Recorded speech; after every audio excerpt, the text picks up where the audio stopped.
Question number 3 है हमारे पास, which of the following matrices are symmetric matrix. के इन ये जो क्वेश्चन दिए हैं इसमें हमारे पास साइमेट्रिक मैट्रिक्स क्या है।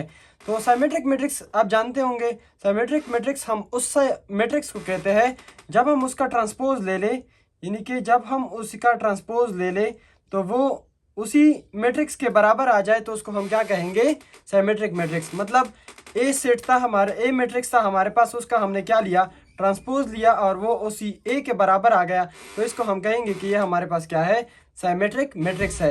अब यहाँ पर जान लोगे, ये हमारे पास उसने एक क्वेश्चन दिया हुआ है, ए इज इक्वल टू -5 -7 -1 5। तो हम सोल्यूशन कैसे करेंगे, taking transpose on both side, हम दोनों साइड पे ट्रांसपोज ले लेंगे। तो ये हो जाएगा A transpose is equal to -5 -7 -1 5। Transpose में हम क्या करते हैं, ये जो रो है इसको हम क्या करेंगे, कॉलम में चेंज करेंगे। ये हमारे पास रो है, ये हमारे पास रो है, इसको हम क्या करेंगे, कॉलम में चेंज करेंगे। ये भी हमारे पास रो है, इसको हम कॉलम में चेंज करेंगे। तो कैसे चेंज करेंगे, ये -5 है तो ये मैंने यहाँ पर लिख लिया। ये रो था -7, इसको हम कॉलम में लेके आएंगे तो ये नीचे आ जाएगा, -7 आ जाएगा। अब यहाँ पर ये क्या हो जाएगा, ये रो है इसको भी हम कॉलम में चेंज करेंगे तो ये -1 और ये हो जाएगा 5। अब आप देख सकते हो क्या ये इस सेट के इस मैट्रिक्स के बराबर है कि नहीं है, ये -5 नहीं है, इसके बराबर नहीं है। तो हम कहेंगे सो ए इज नॉट, यहाँ पर हम लिख लेंगे A transpose is not equal to A, so A is not a symmetric matrix, so A is a not a symmetric matrix. चूंकि हमारे पास ए ट्रांसपोज जो है वो ए के बराबर नहीं आया तो इसको हम इस वजह से साइमेट्रिक मैट्रिक्स नहीं कह सकते। अब बी को देख लो, -1 2 2 3। सोल्यूशन में क्या हम क्या लिखेंगे, taking transpose on both side, so ये हो जाएगा बी ट्रांसपोज -1 2 2 3। अब इस पर हम ट्रांसपोज कैसे लेंगे, ये रो है, ये रो है, इसको हम कॉलम में कन्वर्ट करेंगे। ये -1 और 2 को कॉलम में कन्वर्ट करने के लिए ये -1 हो जाएगा, ये 2 नीचे आ जाएगा और ये 2 जो है ये ऊपर चला जाएगा और ये 3 हो जाएगा। तो ये हमारे पास बी ट्रांसपोज हमने ले लिया। अब यहाँ पर देख लो ये बराबर है कि नहीं है, ये -1 2 2 3, क्वेश्चन में क्या दिया है, -1 2 2 3।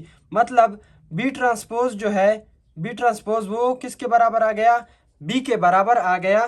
तो हम कहेंगे so B is a symmetric matrix, B is a symmetric matrix. तो बी हमारे पास क्या हो जाएगा, साइमेट्रिक मैट्रिक्स हो जाएगा। ये सी में देख लो, क्वेश्चन नंबर 3 जो है, सी इज इक्वल टू 3 4 5 6। तो हम ट्रांसपोज ले लेंगे, taking transpose on both side, so ये हो जाएगा सी ट्रांसपोज 3 4 5 6। ये इसके ऊपर भी ट्रांसपोज आ जाएगा।